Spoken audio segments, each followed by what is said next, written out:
Así que vamos a leerlo esta mañana. Si se pone de pie, por favor. Mira, recuerde el contexto que hasta ahorita hemos estado aprendiendo.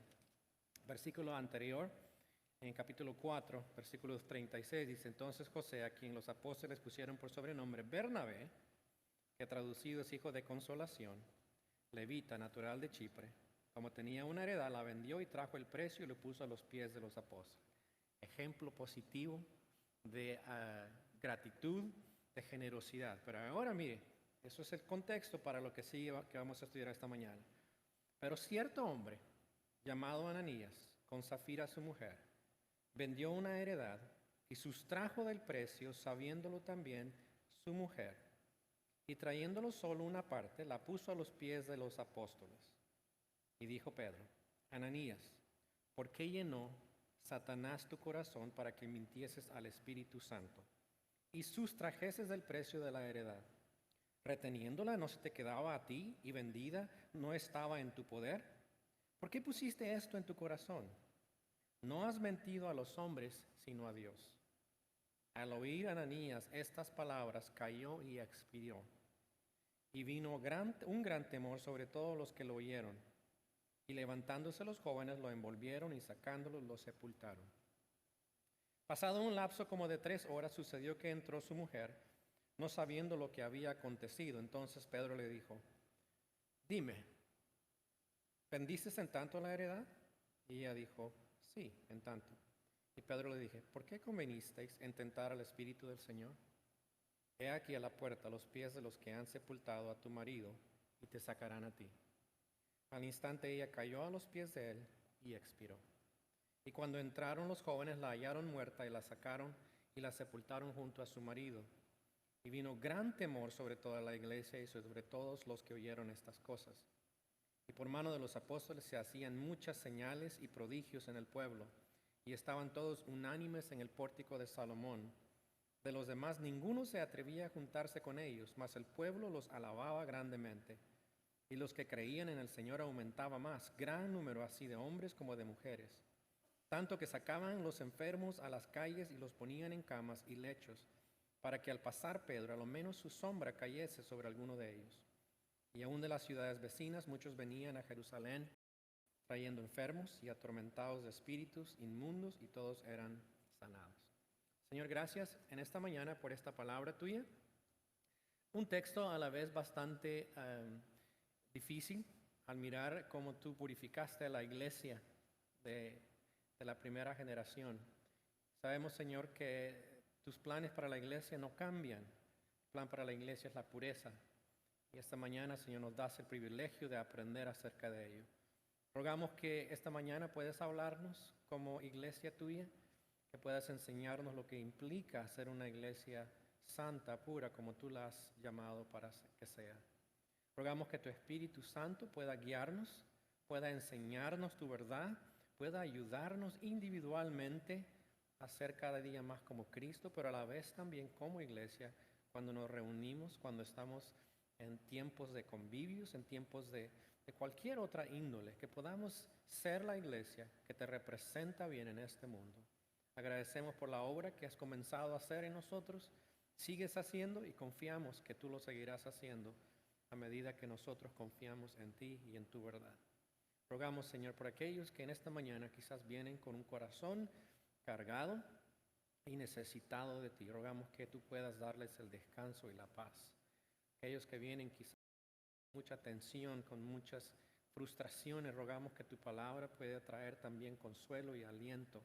Aquellos que no te conocen puedan también recibir la verdad tuya y creerla, aceptarla en sus corazones. Aquellos que tienen necesidades tangibles, rogamos que nos ayudes como iglesia a ayudarles y proveer esas necesidades siendo una iglesia generosa. Encomendamos, Señor, este tiempo a ti y te lo agradecemos en el nombre de Cristo. Amén. Puede sentarse. El tema de esta mañana es la iglesia purificada. Cuando el Señor nos salva a nosotros como creyentes individualmente, Él comienza a trabajar en nuestra vida, a transformarnos, a hacernos personas más como Cristo. Y parte de eso es dejar lo que antes nos controlaba. Primera de Corintios nos da una lista de cosas capítulo 6 del 9 al 11, de que Dios nos sacó, pero nos sacó para purificarnos y hacernos más como Cristo. El llamado de santidad es obvio, lo miramos en la Escritura, que nos llama a ser santos como el Señor es santo. Nos manda a entregar nuestras vidas constantemente a Él como sacrificio vivo, santo y agradable a Dios. Ese es el llamado que nos da a todos individualmente, y cuando estamos juntos eso se vuelve una realidad como iglesia también. Miren lo que hemos hablado acerca de la iglesia hasta este momento. En el primer capítulo, en los primeros 2 capítulos, hablamos sobre cómo la iglesia comenzó, cómo principia. Capítulos 3 y 4 encontramos que la iglesia fue perseguida y cómo ellos salen adelante a pesar de la persecución. Capítulos 4 también encontramos que la iglesia es poderosa porque depende del Señor en oración. Miramos la semana pasada cómo la iglesia también es una iglesia generosa y cómo la iglesia puede ser usada por Dios con esa generosidad para ayudar mutuamente a aquellos que han creído en Él. Pero hoy, esta mañana, vamos a ver también cómo Dios purifica su iglesia. Y es muy interesante lo que hemos mirado hemos leído en esta mañana, cómo es que Dios purifica su iglesia. Quiero decirle esto, lo que ha pasado ahorita en el contexto de la iglesia es buenísimo, no todo lo que hemos leído en el libro de Hechos. Pero sabe, todo lo que Dios comienza, Satanás quiere ser parte también. Y eso quiere decir que Satanás quiere destruir lo que Dios quiere hacer o está haciendo.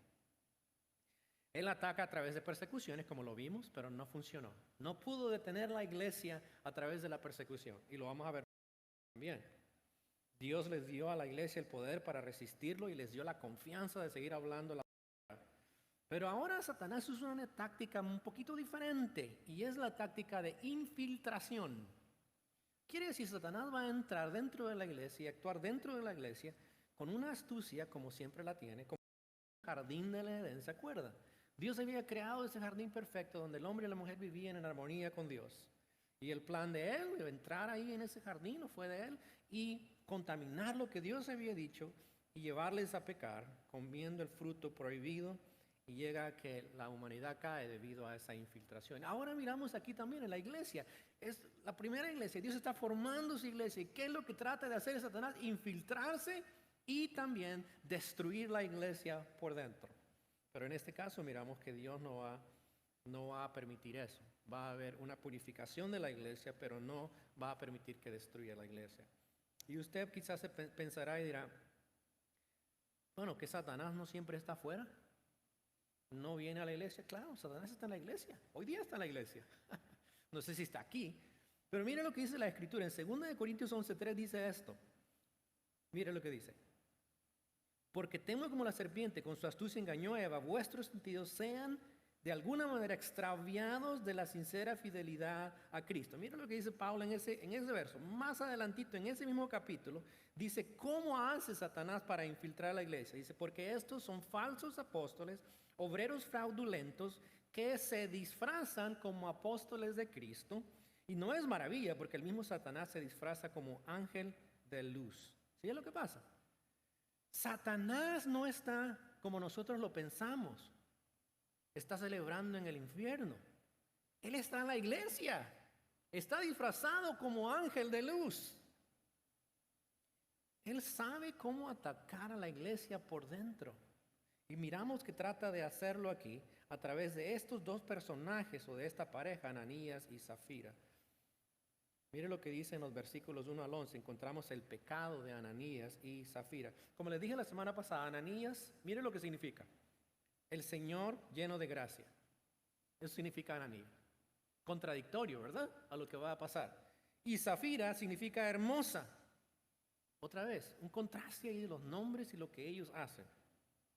Sus acciones demuestran lo opuesto. Vea el versículo 1 que dice que solamente menciona cierto hombre llamado Ananías, con Zafira su mujer. No dicen son creyentes. Ahora, eso ha creado un poquito de conflicto hoy día. Algunos dicen, bueno, ellos no eran creyentes en la iglesia. Y hasta hace poco estaba yo inclinado a que quizás ellos no eran creyentes. Estudiando otra vez este texto, creo que eran creyentes. Primero eran parte de la iglesia. estaban envueltos. Miramos que llegan ellos, pero se está asumiendo que ellos son parte de la iglesia. Traen también su heredad, están participando en lo que están viendo en la iglesia. Así es que voy a decir que estoy inclinado a que estas personas son creyentes. Son personas que realmente han conocido al Señor, no son incrédulos. ¿Qué hacen ellos? Venden su heredad. Así como lo hizo José, vendieron. ¿Ok? Vendieron su heredad. Este dinero que han recibido a través de la vendida de esta propiedad. Hasta este momento no hay pecado. Pero ¿qué sucede? Hay una certeza acerca de su pecado. Vea los versículos 2 al 10. ¿Qué hace? Ananías vendió la heredad y trajo parte del precio y puso a los pies de las apóstoles. ¿Qué hizo? Okay, la vendió a cierta cantidad. Pero él tomó parte de esa cantidad y no la dio. Pero él cuando vino a darla, le dijo, aquí traigo todo lo de la propiedad. ¿Sí? ¿Escuchó eso? Si quieres que sea más específico, supongamos que valía $3,000. Yo no sé cuánto valía, no dice nada. Él dijo, bueno, yo no voy a dar $3,000. Voy a dar $1,000. Me voy a quedar con 2,000. Pero cuando yo la lleve, como nadie sabe, ¿cierto? Yo la voy a decir que la vendí en 2,000, y se la voy a dejar a los pies de la apóstol. Vino y la dio. Usted dice, es una gran cosa, ¿cierto? Es una cosita. Bueno, no es una cosita, porque vean lo que pasa. El pecado es serio para el Señor. Pedro, que es guiado por el Espíritu Santo, sabe lo que está pasando en este momento. De alguna manera Dios, recuerde, Pedro está ahora actuando como el líder de la iglesia. No dice cómo supo Pedro, pero el Espíritu Santo está obrando en Pedro, está dirigiendo aquí en este contexto. Y Dios sin duda le reveló lo que está pasando en este caso. Y miren los versículos 2 y 3, que fue una mentira que fue inspirada por Satanás mismo. Es ahí donde miramos que Satanás está tratando de infiltrar a la iglesia a través de esta pareja. Y Pedro le dice, y sustrajo del precio, sabiéndolo también su mujer sabía esto. Y trajo solamente una parte, la pone a los pies de los apóstoles como lo hizo José. ¿Se acuerdan? Sin duda están pensando, no, José, yo también voy a poner mi ofrendita a los apóstoles. Aquí está lo que vale la propiedad, se los dejo a ustedes. Y Pedro dice esto, Ananías, ¿por qué llenó Satanás tu corazón? Para que mintieses al Espíritu Santo y sustrajeses el precio de la heredad. Esta mentira fue inspirada por Satanás para contaminar a la iglesia. Y Pedro, ¿sabe qué Pedro? Sabía muy bien esto. Sabía lo que es ser inspirado por Satanás. ¿Se acuerdan de Pedro? ¿Qué fue lo que dijo cuando el Señor dijo, yo tengo que ir y morir, dar mi vida por los pecados? ¿Qué dijo Pedro? Lo jaló y le dijo, ven, Señor, no vayas a la cruz, no digas eso. ¿Qué le dijo el Señor? ¿Qué le dijo? Dígame. Apártate de mí, Satanás. Porque ponen las cosas en las miras de la tierra, no en las de Dios.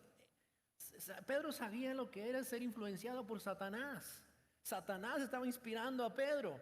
Y en este momento, Satanás había inspirado a esta pareja a hacer esto y mentir al Señor. Y Pedro lo ve. Pedro le dice, ¿por qué llenó Satanás tu corazón? Para que mintieses al Espíritu Santo. ¿Sabes? Mentira es obvio que es algo que se origina en Satanás. En Juan 8:44 nos dice que Satanás es padre de la mentira. Usted puede tener un bebé, hoy día los que tienen bebé, usted puede decirle a su niña, a su niño, y no decirle una mentira. ¿Y sabe que su hijo o su hija va a aprender a mentir? ¿Sabe? Eso viene innato, viene de la mentira, viene del padre de mentira, de Satanás. Él es el que nos tienta a mentir. Él sabe cómo una mentira puede arruinar todo, ¿cierto? En este caso sabe que esta mentira puede arruinar la iglesia del Señor. Pero Dios está obrando en Pedro y mira la mentira del corazón en Ananías. Porque Ananías se había dejado controlar por esa mentira satánica. Él pudiera haber hecho lo que primera de Pedro 5:7 dice. Por tanto, ¿qué? Resistirle en la fe. No lo hizo. Dejó que Satanás le influenciara. Fue una mentira, imagínense esto, innecesaria. Pedro dice, versículo 4, reteniéndola, se te quedaba a ti vendida, no estaba en tu poder. Lo que estaba diciendo Pedro es, mire, ¿por qué es necesario que mintieras? Si era tuya, tú pudieras haber dicho, no quiero darla, no quiero venderla, no quiero dar a nadie. Pudieras haberla vendido y decir, voy a dar esta parte. Lo pudieras haber hecho. Estaba en tu poder hacerlo. Era una mentira innecesaria. Pero fue una mentira que surgió en el corazón. Dice, ¿por qué pusiste esto en tu corazón?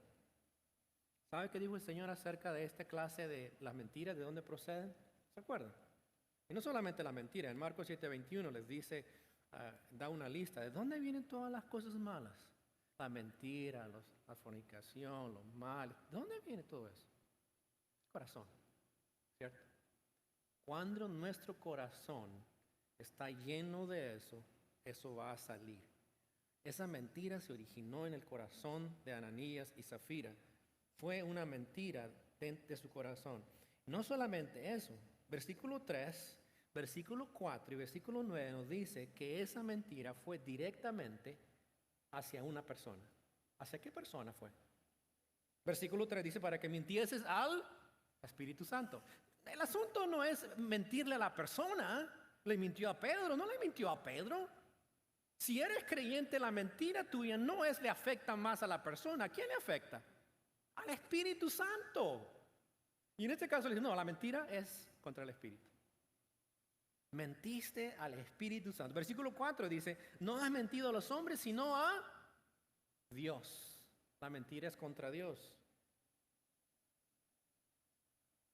Y el versículo 9 también nos dice acerca de quién es la mentira. Dice, ¿por qué convinisteis en tentar al Espíritu del Señor? Mentir está, básicamente lo que está diciendo Pedro, tú mentiste contra Dios Trino. Dios Padre, Dios Hijo, Dios Espíritu Santo. Cada mentira nuestra, como cada pecado nuestro, es una ofensa directamente a Dios. Y sabe, cualquier pecado, sea una mentira pequeñita, tiene consecuencias, ¿cierto? Y a veces nosotros no pensamos así. Nosotros pensamos que pequeño pecadito no es tan grave, no va a causar tanto daño, pero la realidad es que el pecado siempre va a alcanzarnos. Eso es lo que dice el número 32, 23, dice que le dice Dios al pueblo, el pecado de usted los va a alcanzar. Quiere decir, el pecado va a correr su camino y va a llegar a afectarnos a nuestra vida. Número 5, es posible que la mentira de ellas también fue motivada por el deseo de ser reconocido como Bernabé. Por eso que miramos al final del capítulo 4 el ejemplo positivo de Bernabé y ahora miramos el ejemplo negativo de Ananías y Zafira. Es muy posible que ellos observaron cómo ellos fueron apreciados, quizás reconocidos de alguna manera, o vieron la admiración que tuvieron hacia ellos, no sabemos. Pero creo y estoy convencido que parte de eso fue ese deseo de ellos de también ser reconocidos. Eso le llamamos en la Biblia la vanagloria de la vida. ¿Qué es vanagloria? Es buscar reconocimiento para mí, reconocimiento que la gente sepa que yo hice algo y me puedan ver y decir, ve lo que yo hice. Eso dice la Escritura, viene del mundo. En 1 de Juan 2:16 dice la vanagloria de la vida. Y mire Filipenses 2:3 lo que dice. Nada hagáis por contienda, para querer buscar pleito o por vanagloria. Nada hagan para buscar pleito o para sentirse que son superiores, que son mejores que otros. Antes dice bien, con humildad, estimando cada uno de los demás como superiores a él mismo. Ananías y Zafira, creo yo, que fueron motivados también por buscar ese reconocimiento. Ellos querían eso también. Y presentan esto y están esperando ese reconocimiento a través de esa mentira. Pero lo que observamos es que eso no sucede, ¿cierto? Es muy trágico lo que sucede. Miren lo que pasa, las consecuencias del pecado. Primero miramos que Ananías y Zafira fueron juzgados inmediatamente. Versículo 5 dice, al oír a Ananías estas palabras, cayó. Pedro no hizo nada, Dios hizo todo aquí. De alguna manera Dios usa la palabra de Pedro y Dios manifiesta su poder en ese momento y ahí mismo muere este hombre. Algunos asumen y dicen quizás tuvo un ataque al corazón, fue confrontado, no sabemos. La realidad es que Dios lo hizo y lo hizo instantáneamente.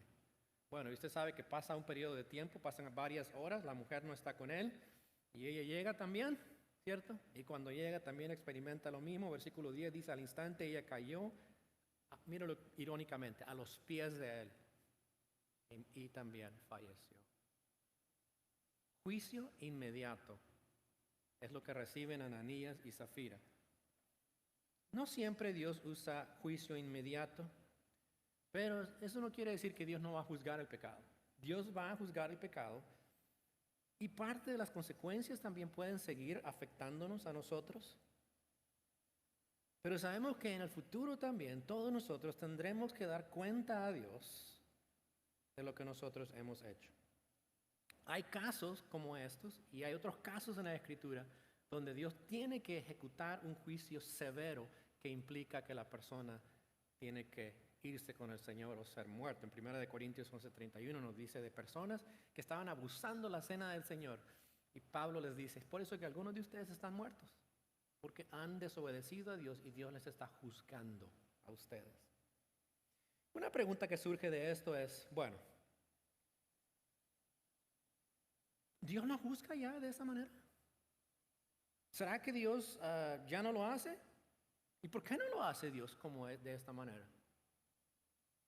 Bueno, yo creo que todos podemos decir, gracias a Dios que no lo hace así, porque de otra manera no estaríamos muchos de nosotros, ¿cierto? La gracia de Dios es evidente, la misericordia de Dios es evidente, sabemos eso, sabemos que Dios es un Dios de gracia, es un Dios de misericordia. Dios no quiere este tipo de consecuencias para nosotros. ¿Lo tiene que hacer a veces? Sí. Otra vez, le recuerdo, eso no quiere decir que podemos burlarnos de Dios. Es más, Pedro es muy claro en su epístola. Dice, no os engañéis. Dice, Dios no puede ser burlado. Todo lo que el hombre sembrare, eso también, ¿qué? Cosechará. El pecado siempre trae consecuencias. ¿Sabe? A veces esas consecuencias de los pecados se acumulan. En mi experiencia en la iglesia y sirviendo a veces hay personas que vienen a verme y vienen con vidas muy caóticas y muy difíciles de tratar con los problemas que tienen en su vida. Y muchos de ellos, ¿sabes? Son de pecados pequeños que ellos han dejado que infiltren sus vidas y se han ido acumulando esas consecuencias. Y eventualmente eso crea un problema serio. Así es que de alguna manera las consecuencias del pecado siempre van a afectar nuestras vidas. Aunque nosotros pensemos, no, eso no es nada. Eso afecta también nuestra vida. El problema es que cómo ayudamos a una persona que ha durado años y años haciendo cosas contrarias al plan de Dios y ahora ellos quieren que nosotros les ayudemos y les restauremos. Bueno, primero quiero decirlo, eso no es posible para ninguna persona hacerlo. Ninguno de nosotros tiene la capacidad para restaurar la vida de alguien así. Lo que sí sabemos es esto, Dios puede hacer los cambios, pero tiene que haber una obediencia, tiene que haber arrepentimiento primero y obediencia para que eso pueda restaurarse y puede tomar mucho tiempo. Y quizás esto nos sirve a nosotros como advertencia. Tengamos cuidado de cómo vivimos dentro de la iglesia. Y no me refiero al edificio, me refiero como iglesia. Tengamos cuidado cómo vivimos nuestra vida como creyentes. Tengamos cuidado de no manchar a la iglesia con nuestros pecados. ¿Sí? Eso es lo que creo que podemos aprender, o parte de lo que podemos aprender. Dios ama a su iglesia. Y Dios quiere que su iglesia sea pura. Y eso es lo que nosotros debemos de mantener. Cada uno de nosotros formando parte de la iglesia tenemos que vivir una vida pura delante de Dios. Y eso es lo que demuestra la pureza de la iglesia. Somos nosotros. Eso no viene de un número de personas, no viene solamente de mí aquí al frente, es de ustedes y es de todos que vivamos una vida pura. Cuando no vivimos esta vida pura, va a afectar a la iglesia, ¿cierto? No podemos decir, no, eso no, sí es problema. Mire lo que sucede, versículo 5, dice, vino gran temor sobre todos los que oyeron. Esa es la segunda consecuencia. ¿Quiénes? Los que oyeron esto. La iglesia. Pero mire el versículo 11, vino gran temor sobre toda la iglesia. Una de las primeras veces que se usa la palabra iglesia ahí. Y sobre todos los que oyeron estas cosas. El juicio de Ananías y Zafira se escuchó en toda la iglesia, es obvio, pero fue más allá de la iglesia.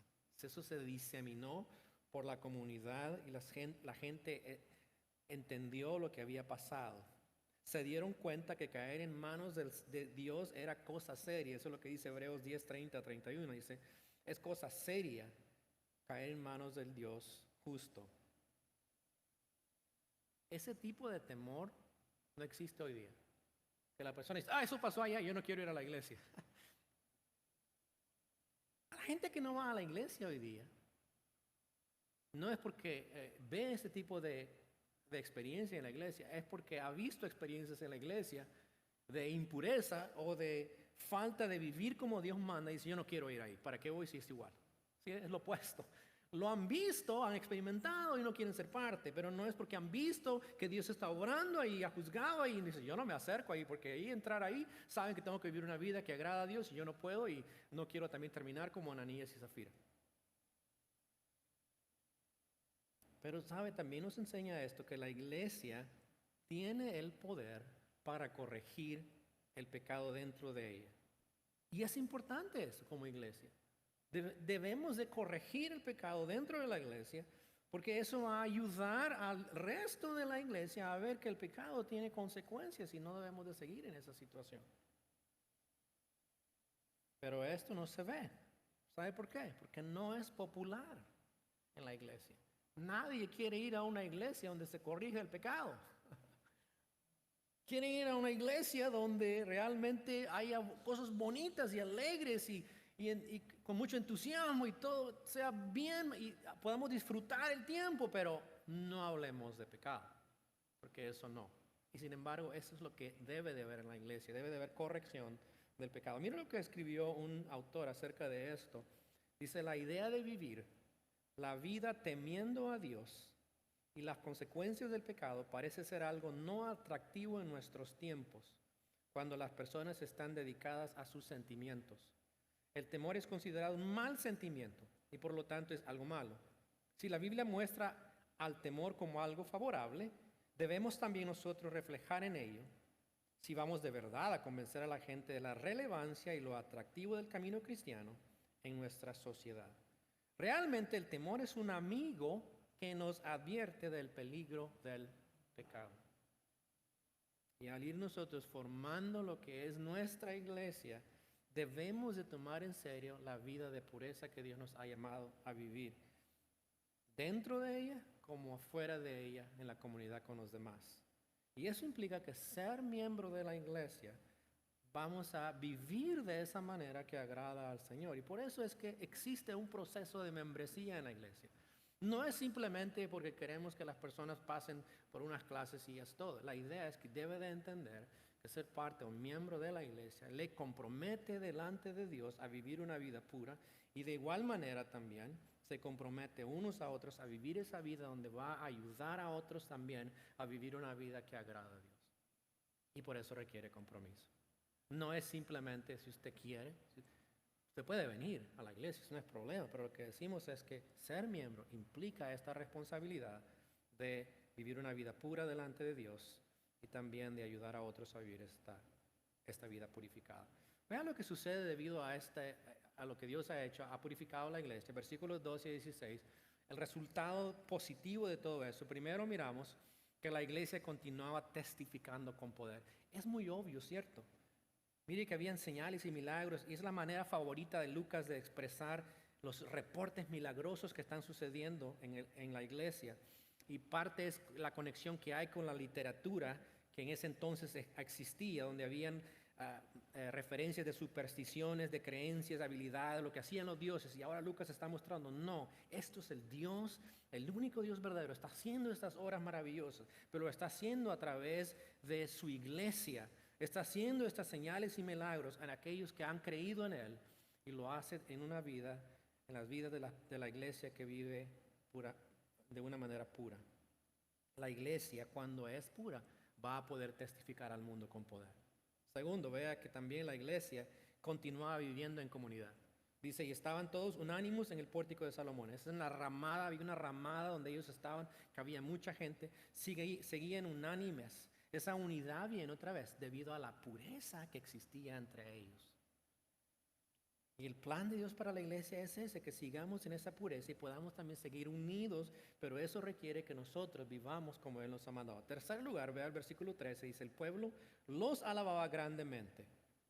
La gente podía mirar la pureza de la iglesia y los alababa al mirar eso. Se reunían en esas áreas del templo y lo miraban lo que estaba sucediendo. Dígame esto, es obvio que al pensar que ellos sabían que había pasado este evento con Ananías y Zafiras, ellos están viendo a la gente muy diferente, ¿verdad? Están pensando, wow, esta gente vive como Dios manda. Dios está orando ahí grandemente. Y reconocían eso y admiraban eso. Eso es increíble al pensar en esto, porque eso es lo que debemos de ser como iglesia. La iglesia debe ser de tal manera que la gente pueda mirar que el favor de Dios está obrando ahí. Ahí hay algo que no sucede en otros lugares.